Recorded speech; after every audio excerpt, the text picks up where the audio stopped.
Bueno, este sería el primer podcast de Deportes a la Tica. Bueno, esta es una iniciativa de la página para, bueno, traer contenido distinto para poder generar, digamos, también un poco de discusión en la página y también que los seguidores nos den su opinión de qué les parece el formato. El tema de hoy queríamos, bueno, explorar lo que es la utilización del Big Data para mejorar el rendimiento de deportistas profesionales. Entonces, vamos a estar hablando un poquito acerca de este tema, algo de opiniones personales, qué, qué se está haciendo, qué no se está haciendo, qué expectativas hay a futuro. Bueno, y empezando porque eh, lo más importante yo creo que sería definir primero lo que es el Big Data, que básicamente lo podríamos como encasillar como un conjunto de datos que tienen gran tamaño, entonces de ahí viene el nombre Big Data y que se utilizan tecnologías y análisis de datos para poder extraer información. Entonces, creo que tal vez la gente que no sabe mucho del tema no sabe tal vez a qué se refiere, porque también va muy de la mano con otros temas que, por ejemplo, el análisis de datos, que sería cómo esa data se interpreta, y la minería de datos, que es cómo se obtiene. Entonces, el Big Data lo podríamos definir a grandes rasgos, nada más como una manera, digamos, de recopilar grandes datos y tal vez es un poco difícil ver a simple vista para qué sirve en el deporte, pero hay bastantes aplicaciones. Em, Podríamos también, este, pues definir, digamos, en sí, cómo se aplican estos datos en los deportes, que en realidad no es nada nuevo, digamos. Si uno ve tal vez podríamos ponerlo, por ejemplo, un partido de fútbol, un partido de béisbol en vivo constantemente, están bombardeando, digamos, a los seguidores con una serie de datos desde de lo que sería como el marcador inicial, para poner un ejemplo, como no sé cuántos goles lleva un jugador en X tiempo, todo eso es data, todo eso es información, pero digo, va muchísimo más allá, digamos, hoy en día hay instrumentos que pueden medir inclusive cuánto recorrió un jugador no sé, por un determinado tiempo, digamos, qué velocidad tiene, digamos, a qué velocidad, no sé, mandaron una bola, digamos, afuera del estadio. Realmente la data es algo que ha estado muy presente en el deporte y que va como muy relacionado a cómo nosotros consumimos, digamos, lo que sería el deporte en sí. Sí, Igual un siento que, ejemplo. ay, Ujú. siento, Adelante, Jess. no, igual siento que no se utiliza solamente porque la gente cree normalmente que se utiliza como para ver números en general, digamos, como partidos ganados y esas cosas que estaban mencionando, sino que también, al menos como el equipo en sí lo utiliza para ver el rendimiento de cada jugador. Siento yo que para eso también se utiliza la Big Data, como ir Mm. estudiando las métricas, por ejemplo, de rendimiento de cada uno, compararse como entre ellos, a ver cuál tiene mejor condición y qué áreas deben ir mejorando cada uno como para ir mejorando pues en la parte de deporte o en el campo que se desarrollan y demás o se desempeñan. Lo que iba a mencionar era un ejemplo que pues la mayoría de la población de Costa Rica pues, vive, pues sí que son fanáticos del fútbol, las estadísticas que muestran las telenoticias y el VAR y el análisis que hacen posterior a, aunque suena puros números, al Ujú. final se le puede considerar como Big Data, y también, además de eso,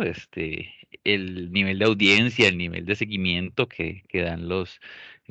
aficionados, también se involucra en esta parte.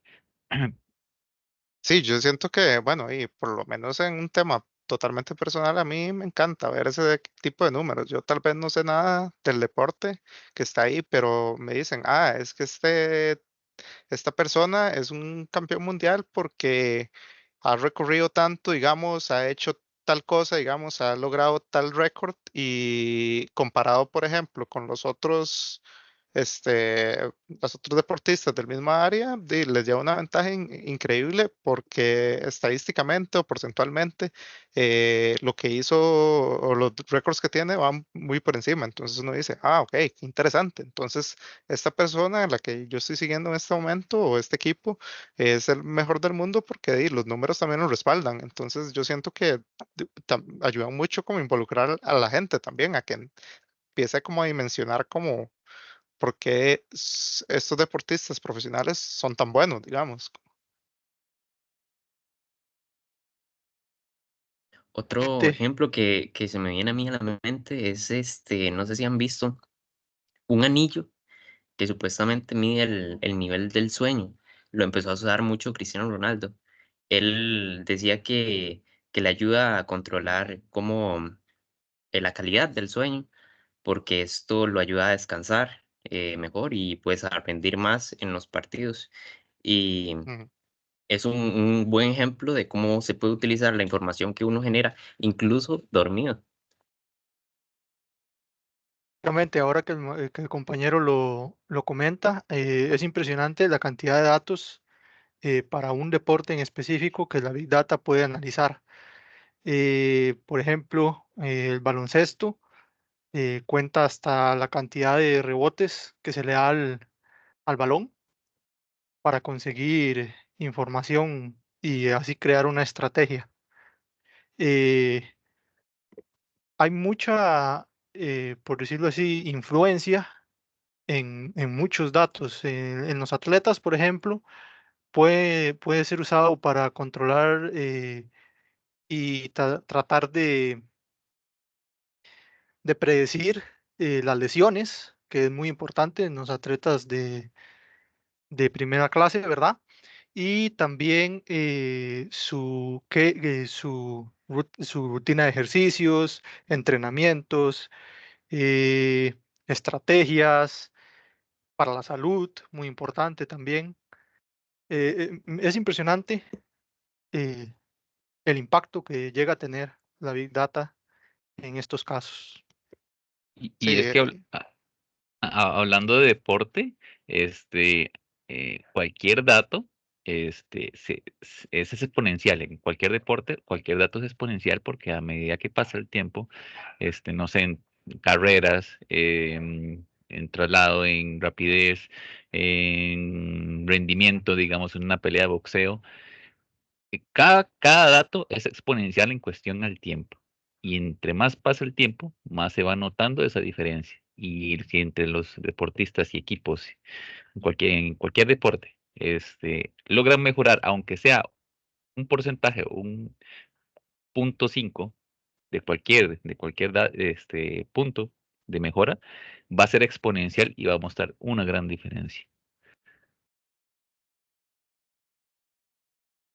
sí, de hecho, bueno, ahora que mencionas eso,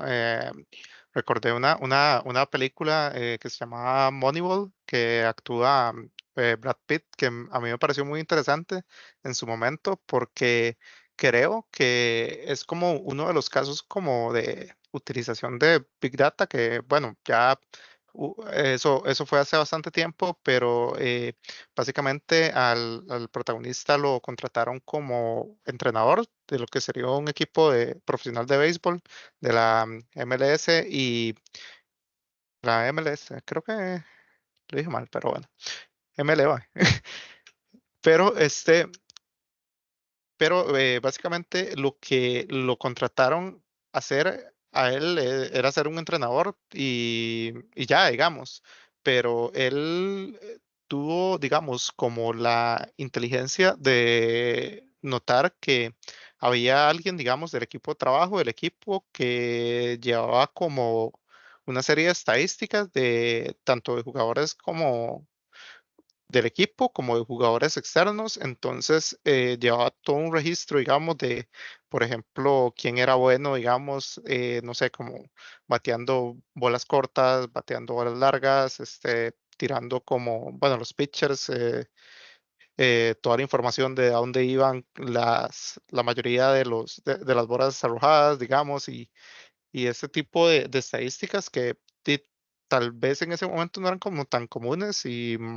porque me parece que eso fue como al principio de los 2000 que se empezó a hacer eso. El asunto fue que era un equipo modesto, pero se apalancó como bastante, digamos, en lo que sería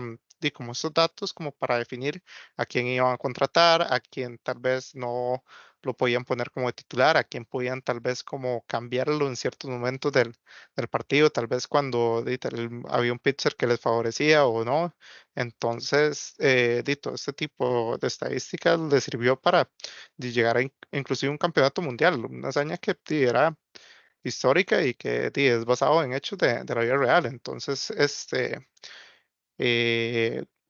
es como un claro ejemplo, digamos, que de cosas que pasan, que tal vez nosotros como aficionados no lo vemos, pero realmente la toma de datos es algo importantísimo y la interpretación sobre todo.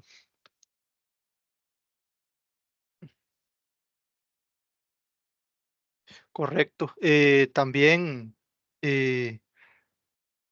la Big Data va muy en la mano de los avances tecnológicos actuales. Por ejemplo, se me viene a la mente en el último mundial, que siempre ha sido eh, una, un tema de avances, el chip que se utilizó para el balón, eso también es una fuente que se utiliza en la Big Data, por ejemplo, que ese chip, pues Ujú. hasta el momento es como lo más avanzado que se le ha puesto, ¿verdad? Además del VAR al fútbol. Eso como por ejemplo, también en el ciclismo es impresionante, digamos, los detalles, como por ejemplo sacar eh, la forma correcta de pedalear o qué tanto se cansa el ciclista, etcétera, etcétera, para dar predicciones. Muy enfocado al desarrollo óptimo, ¿verdad? Del atleta. Sí, y eso que mencionas, bueno, también no solo tal vez como la manera, digamos, de sacar provecho de parte de los equipos o de deportistas en términos de poder medir como esos, tal vez como cambios milimétricos que podrían hacer, sino que también en términos como de medicina y salud, digamos, va, va, va muy de la mano. Y si uno es capaz de calcular, digamos, cuáles son, por ejemplo, los principales riesgos que puede tener un atleta a través de información, también se pueden implementar maneras de prevenirlos y como mencionaban anteriormente, todos esos aparatos como de medición de sueño y así ayudan un montón, digamos, para poder tener una estadística de qué tal vez le podría estar faltando a un atleta y a veces esas diferencias físicas hacen una diferencia. Ahora también los atletas que pueden cuidar, digamos, o que se logran cuidar más bien, pueden gozar de carreras más largas y más longevas, cosa que muchas veces, a veces, bueno, y hace algunos años, un atleta sufría tal vez una lesión y no tenía los mecanismos, digamos, como para, bueno, primero para prevenirlo y ya después para la recuperación, digamos, tal vez no habían tantos instrumentos, entonces, y eso derivaba en que hubieran retiros tal vez como muy pronto, digamos, del deporte. Ahora tal vez en un futuro con la utilización de datos, la medicina va a poder ir avanzando a la par y tal vez podamos lograr que algunos atletas de alto prestigio puedan mantenerse más en el deporte, cosa que también es muy buena para los aficionados que son seguidores de X atleta. Sí, ahora pensando, di, es cierto, digo, las personas no pueden considerarse robots y ciertamente van a haber aspectos, se van a ver deportistas y va a tener aspectos que les va a costar mucho, este, di, por así decirlo, mejorarlo, pero estos mismos datos que se le pueden recolectar a una persona puede también ayudar a estos deportistas a identificar cuáles son sus puntos fuertes, en qué sección de agilidad o rapidez o fuerza va a tener mejores resultados y poder prevalecer ante los otros deportistas, ¿no? Es como un ejemplo el fútbol, los defensas, digamos, si están en la zona central, por lo general son más musculosos, más macizos, porque les cuesta subir y bajar, pero los que están en los costados, son más ágiles, aunque no tengan menor cuerpo. eh, o inclusive bueno, en la parte del MMA o el boxeo, pues ahí ya el tema de la contextura ya va por peso. Pero las técnicas que pueden utilizar pueden ser base a estas estadísticas que mejor se le dan para poder tener mejores resultados. Ahora que mencionas ese punto, bueno, yo tengo pues bastante experiencia en el área, digamos, de las artes marciales, principalmente en el área del jiu-jitsu brasileño, que, bueno, he practicado por ya varios años y la estadística, digamos, en cuanto a resultados de competiciones es algo que se ha puesto como muy de moda en los últimos años, porque, por ejemplo, bueno, para dar un poco de contexto en cómo funciona, en el Jiu-Jitsu hay diferentes llaves que lo que hacen es que cuando una persona llega a una posición ventajosa y puede realizar una llave sobre el oponente, posiblemente la única opción, digamos, de salirse es rendirse, digamos. Y esas llaves lo que hacen es tal vez eh, lastimar o una articulación, ya sea de un brazo, una pierna o ya directamente al cuello, lo que sería un ahorcamiento. Entonces, eso es como el principio básico, pero en cuanto a la aplicación del mismo, pueden existir, no sé, cientos de nombres de llaves diferentes, y digamos, realmente es un arte marcial como muy complejo. En asuntos ya propiamente de competencia, eh, y pues al ser un deporte tan complejo, digamos, con tantas técnicas, lo que uno va a ver, digamos, como en estadísticas es, por ejemplo, cuál fue el resultado, este, cuántos sumisiones, por decirlo así, hubieron de X tipo, digamos, por ejemplo, un mataleón, que es una de las más comunes, cuántas hubieron en un torneo, cuántas kimuras hubieron, que es otro tipo de sumisión, y así con todos. Entonces, es muy interesante ver, por ejemplo, una competición como lo es el ADCC, que es como tal vez la competición como más grande, más viral, digamos, en cuanto a Jiu-Jitsu, todos los años ellos sacan esa estadística, entonces es como comparable, digamos, año con año, digamos. Por ejemplo, las llaves de pies estuvieron en su auge hace 2 años. Entonces, ¿qué hicieron los equipos y los competidores? Bueno, se dedicaron a defender, o sea, a buscar estrategias de cómo no caer, digamos, en ese tipo de llaves, cómo contrarrestarlas. Entonces, al año siguiente se notó un cambio y una disminución en cuanto a esa estadística. Pasó, no sé, de un 30%, pasó como a un 20%. Entonces, ese es el tipo de estadísticas que me parece muy interesante y que va como haciendo que el deporte vaya como subiendo de nivel. Y en base a lo que decía yo ahorita, digamos, el aprovechamiento de la contextura, vamos, de tu experiencia, ¿has visto casos donde, no sé, de personas con textura más delgada o más pequeña le han ganado a personas con textura más grande o más, gruesita? No, sin duda, digamos, eso es algo súper interesante, digamos, porque como vos lo mencionabas, como en el caso de fútbol, yo creo que se traduce como muy bien al área de artes marciales, en el sentido de que si vos posees ciertas características físicas, pues más fácilmente ejecutar cierto tipo de técnicas, digamos, ser más efectivo en cierto tipo de técnicas. Por ejemplo, si sos una persona muy larga, digamos, eh, hay ciertas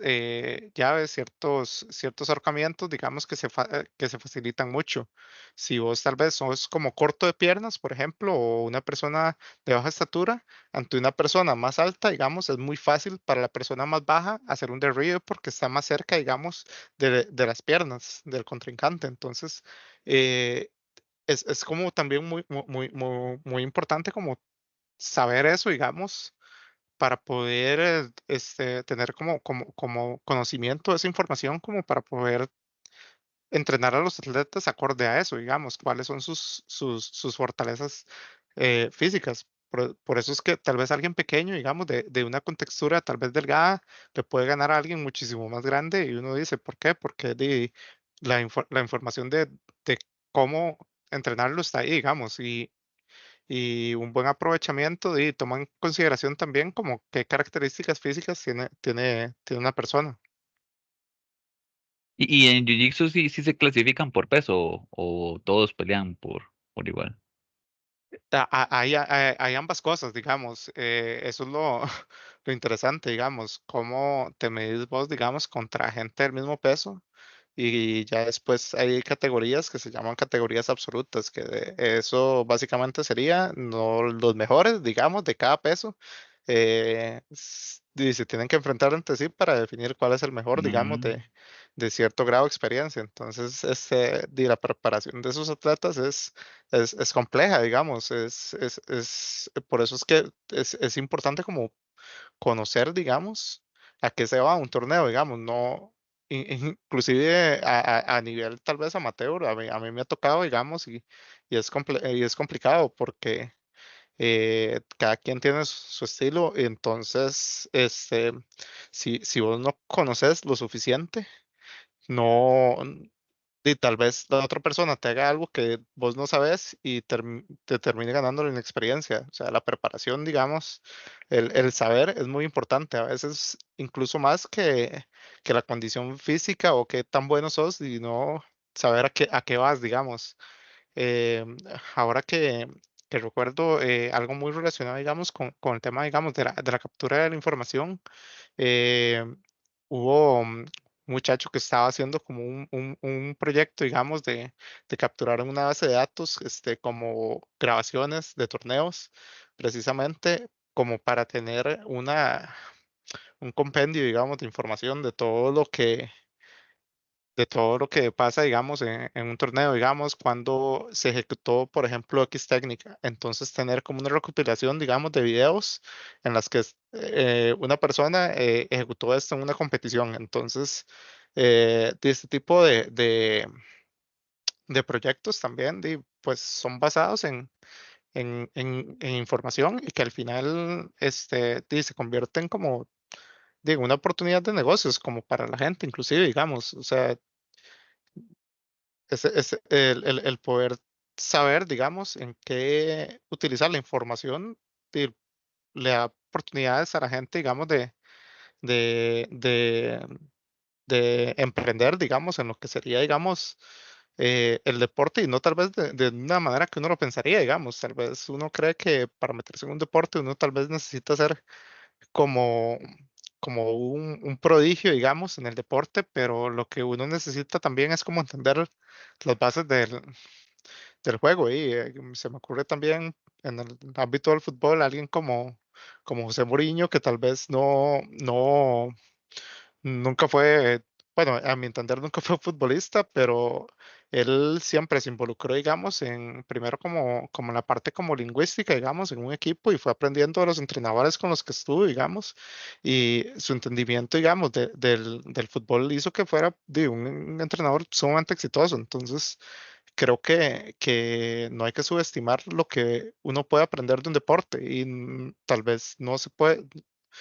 ser la persona más talentosa, pero eso no significa que uno no pueda ser exitoso a través de otras maneras, digamos. Y creo que a la gente que tal vez es como más del lado como intelectual ahí, que tal vez no practique como tanto los deportes, le sirve mucho como de saber que sí se pueden involucrar en un deporte, digamos, que también está como ese aspecto.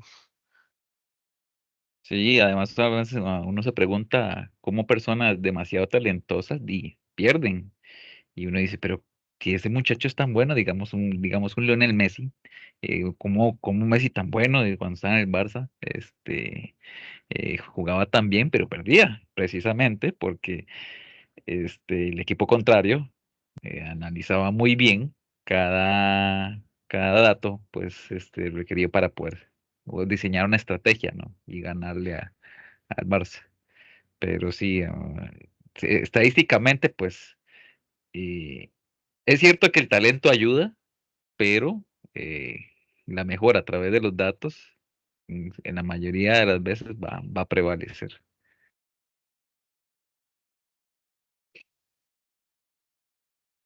Sí, sin duda, no se puede subestimar, digamos, el conocimiento y al final de cuentas el Big Data es eso, conocimiento, digamos.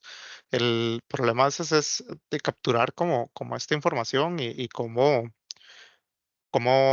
optimizarla. De hecho, algunos de tal vez lo que se podría considerar como desafíos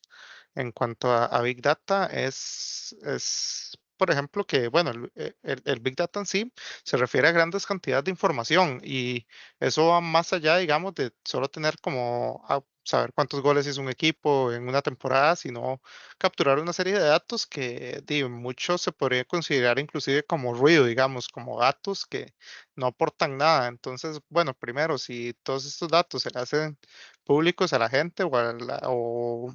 inclusive a la gente que le sirve para interpretarlo, se les va a hacer un desastre porque la cantidad de información que uno puede capturar es enorme, digamos, cómo poder saber, digamos, qué información es útil y qué información no es útil es algo complejo, digamos, tal vez eso no está tan al alcance de todo el mundo, inclusive, eh, bueno, yo he empezado tal vez como a involucrarme ahí como con otros deportes y he visto, por ejemplo, que en la Fórmula 1 tienen una aplicación como un companion app que uno puede usar para ver la carrera mientras uno está viendo la carrera en su tele normal y en el celular estás viendo en el app y te tira una serie de estadísticas y bueno, yo que no sé nada del deporte, es algo que, no sé, me abre la cabeza, la verdad, o sea, de ver tantos números al mismo tiempo, o sea, y me imagino que tal vez para alguien muy seguidor de la Fórmula 1 ese tipo de estadísticas le fascina o le encantan, pero tal vez para alguien que no sabe es muy difícil entrar, digamos, como en eso, digamos, poder llegar y entenderlo y tal vez incluso puede jugar en contra en el crecimiento ahí del deporte, digamos, si un deporte se vuelve así demasiado complejo de entender, pues estamos sacando tal vez como a gente que no sabe nada y quiera empezar como a involucrarse. Sí, y a veces se ve que hay personas, que, bueno, no sé, entrenadores, jefes líderes de equipo o, bueno, cualquier persona que está tratando de buscar una mejora para un equipo, un profesional, donde pues tiene sus métodos de recopilación de datos, ver como progresos del deportista, pero mucha gente no lo entiende, mucha gente de buenas a primeras, hasta este entrenador no sirve para nada. Pero no ven todo el trasfondo de los datos que se están recolectando, todas las pequeñas mejoras que se van haciendo. Y siento que también ese es otro desafío, digamos, que las personas logren entender, o que la mayoría de la población logre entender el impacto que tienen los datos en sí. Y pues, pues por presión social, los dueños de los equipos o entrenadores, pues los terminan despidiendo por esa razón. Sí, No, y eso es. ahorita que hablan de desafíos de este tema de Big Data y demás, se me ocurría, no sé la verdad cómo manejarán toda esa información, pues los equipos como tal. Imagínense ahorita que hablaban como de que el talento no lo es todo. Por ejemplo, ahorita con Messi, se me ocurre que está como categorizado uno de los mejores jugadores, debe tener técnica, digamos, debe haber datos de qué hace este MAE para hacer las jugadas que hace, qué pasa si esa información que es propia del equipo llega a otras manos. Claramente creo que el equipo iba a tener como una desventaja porque se va a conocer esos datos, digamos. Ujú. Se me ocurre qué puede pasar. Sí, sí, sin duda. De hecho, eso es algo como que genera mucha polémica, sobre todo con los clubes o asociaciones que tienen demasiados recursos económicos, porque ese es otro tema, digamos, que no es barato, digamos, como poder interpretar como toda esta data, digamos, y uno quiere tener como un equipo de gente como trabajando en estadísticas y en minería de datos, en Big Data en general, digamos, eso primero cuesta dinero, sobre todo si uno quiere tener a la mejor gente del mundo como trabajando en eso para la empresa. Y digamos, eso tiene un coste asociado porque no solo es lo que le pagues como a estas personas que trabajen en esto, sino como adquirís como el equipo o del equipo técnico, digamos, ya sean cámaras y instrumentos, como, no sé, accesorios que lleven los deportistas, digamos, todo eso es pues un gasto económico pues enorme y los equipos con más dinero, eso se va a traducir en que van a tener más ventaja de la que ya tienen, digamos. Entonces, a largo plazo, siento yo que puede representar también de que los equipos con menos dinero se vayan quedando más rezagados porque ya no solo si tienen, no sé, pueden contratar buenos deportistas o no, sino que ya por todo lado, digamos, van perdiendo, digamos, y esto es algo, digamos, que está muy fuera del alcance de tal vez organismos más modestos, digamos, en cuanto al tema económico. Un ejemplo de eso es la Fórmula 1. De un día, pues me dio la curiosidad de investigar un poco. Y es increíblemente caro y hay que estar, pues, ya como nacer como en un linaje de equipos de, de Fórmula 1, porque Sí, como tienen su propio nicho, es como su propio club. Y ya hay que estar como en la familia quien está metido en ese mundo porque es algo extremadamente caro. Vamos, que una persona quiera decía hacerse, no sé, construir su propio carrito, ir a concursar a carreras, no, no, para nada, no es así tan simple. sí, yo tampoco lo sabía, pero en Fórmula 1 solo son 20 personas las que están ahí, o sea, son 20 pilotos los que hay y uno se pone a pensar, pero deben haber más de 20 personas que conducen y en efecto hay más de 20 personas que conducen autos de Fórmula 1, pero están en las otras fórmulas, Fórmula 2 o 3, las que van más abajo, tal vez como las que son como más de nuevos prospectos, digamos, y para de contar, eso es todo lo que hay, digamos, Solo y son vos 20 personas porque es como el límite de números, digamos, que puede haber, o porque son las únicas personas que han podido entrar, por lo caro que eh, es. básicamente lo que funciona es así, digamos, es tan caro, digamos, que eh, lo que sería la FIA, digamos, que es el organismo que los regula, solo permite 10 equipos. Y cada Ok. equipo tiene dos pilotos. Entonces, por ejemplo, Red Bull, digamos que es una empresa que se empezó a meter, a aliarse, creo que ahorita están como aliados con Honda, digamos, y por eso es que tienen como todo este, bueno, y todo este aparato, digamos, de coches, digamos, de Fórmula 1. Ellos tienen dos equipos, tienen uno secundario, uno que se llama Red Bull Racing y tienen el principal que es Red Bull, pero porque tienen tanta plata que la pueden despilfarrar así. Me parece que Mercedes también tiene dos equipos y el resto de los equipos hay algunas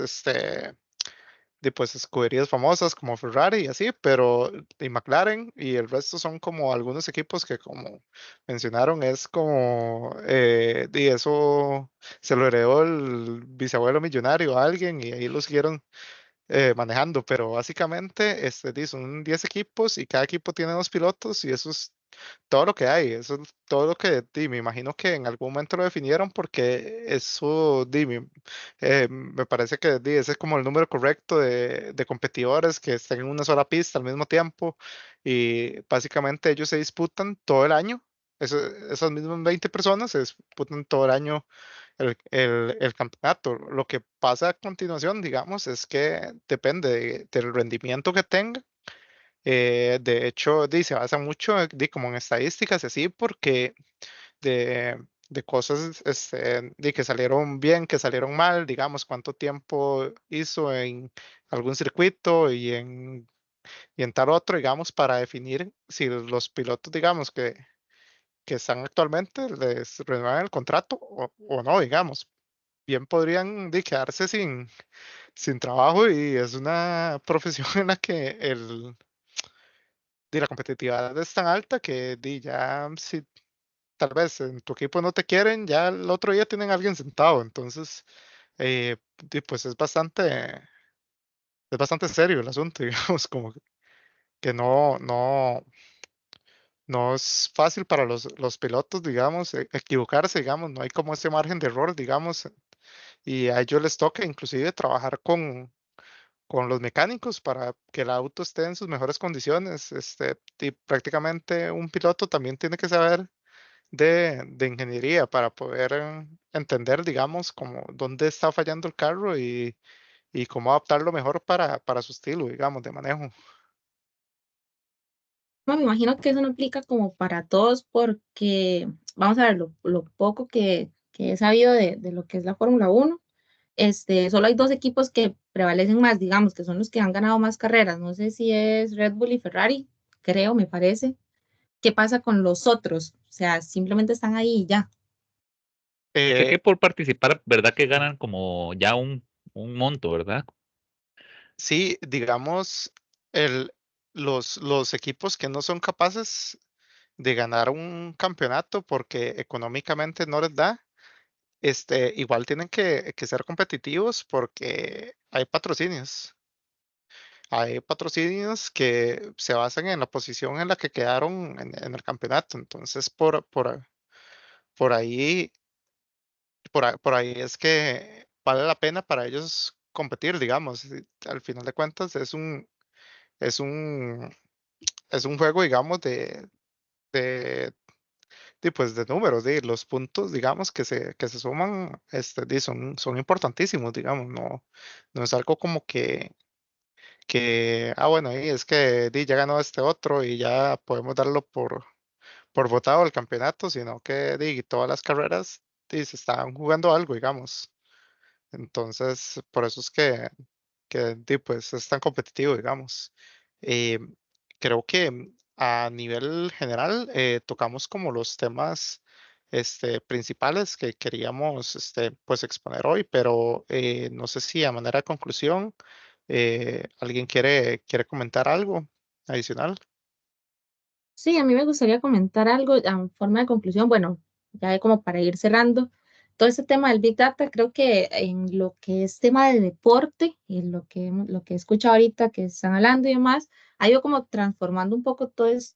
dándole una perspectiva completamente diferente a lo que se conocía hace muchos años, digamos, al proporcionar pues más datos y más estadísticas y todo de los equipos y atletas y jugadores y demás, creo que va como con una ventaja competitiva a través del análisis de datos, me parece. Conforme se va avanzando, ¿verdad? Conforme va avanzando la tecnología y demás, creo que lo que podemos esperar es como ver más innovaciones en todo este campo y creo que un impacto bastante continuo en la forma en la que se va jugando. Vean cómo antes el fútbol costaba mucho identificar cuando había una falta, un penal o X o Y, ¿verdad?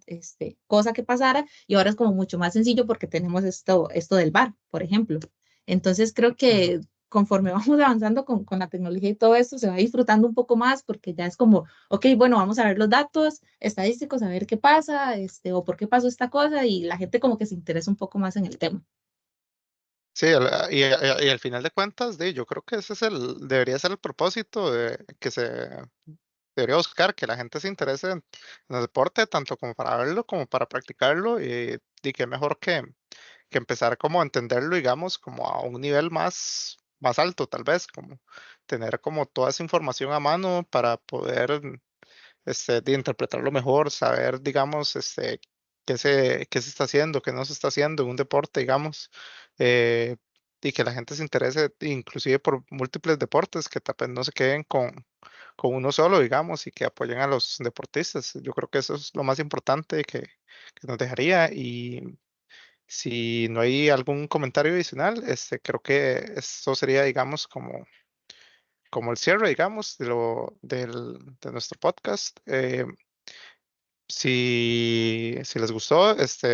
sería bueno si pueden comentar al respecto en la caja de comentarios. ¿Qué opinan del tema? ¿Qué